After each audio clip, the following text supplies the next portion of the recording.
सुबह का समय था। गुरुकुल में गुरुजी अपने शिष्यों को आत्मा के बारे में शिक्षा दे रहे थे। आत्मा के बारे में बताते हुए गुरुजी ने भगवत गीता का एक श्लोक समझाया। आत्मा को कोई हथियार छेद नहीं कर सकता, कोई आग उसे जला नहीं सकती, कोई पानी उसे पिघला नहीं सकता और कोई हवा उसे सुखा नहीं सकती। यह आत्मा कभी नष्ट नहीं हो सकती, यह अविनाशी है। यह सुनकर एक शिष्य को जिज्ञासा हुई और उसने कहा, गुरुजी, यह कैसे संभव है? यदि आत्मा का अस्तित्व है, यदि वह अविनाशी है, तो वह इस नाशवान शरीर में कैसे रह सकती है और वह हमें दिखाई क्यों नहीं देती? क्या सचमुच कोई आत्मा है? गुरुजी मुस्कुराए और बोले, बेटा, आज तुम रसोई से एक कटोरी दूध ले आओ और अपने कमरे में सुरक्षित रखाओ। कल इसी समय कटोरा लेकर यहाँ आ जाना। शिष्य ने वैसा ही किया और अगले दिन कटोरा लेकर उपस्थित हो गया। गुरुजी ने पूछा, क्या दूध अभी भी पीने योग्य है? शिष्य बोला, नहीं गुरुजी, ये तो खराब हो गया है। लेकिन इसका मेरे सवाल से क्या लेना देना है?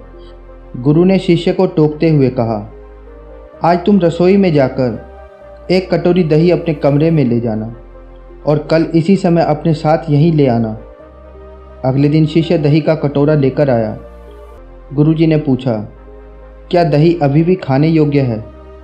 शिष्य ने उत्तर दिया, हाँ, यह अभी भी ठीक है। कल तुम इसे फिर यहीं ले आना। गुरुजी ने आदेश दिया।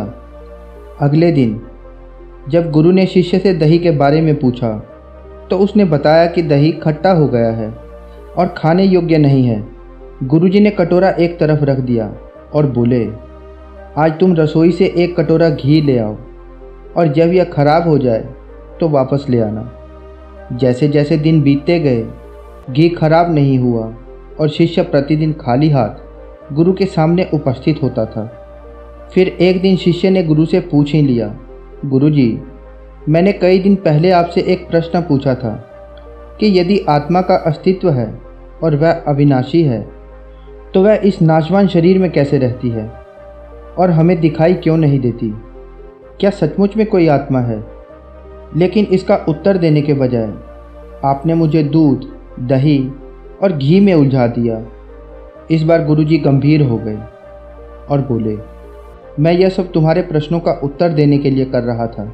देखो, दूध, दही और घी, ये सब दूध का हिस्सा है, लेकिन दूध एक दिन में खराब हो जाता है, दही 2 या 3 दिन में खराब हो जाता है, लेकिन शुद्ध घी कभी खराब नहीं होता।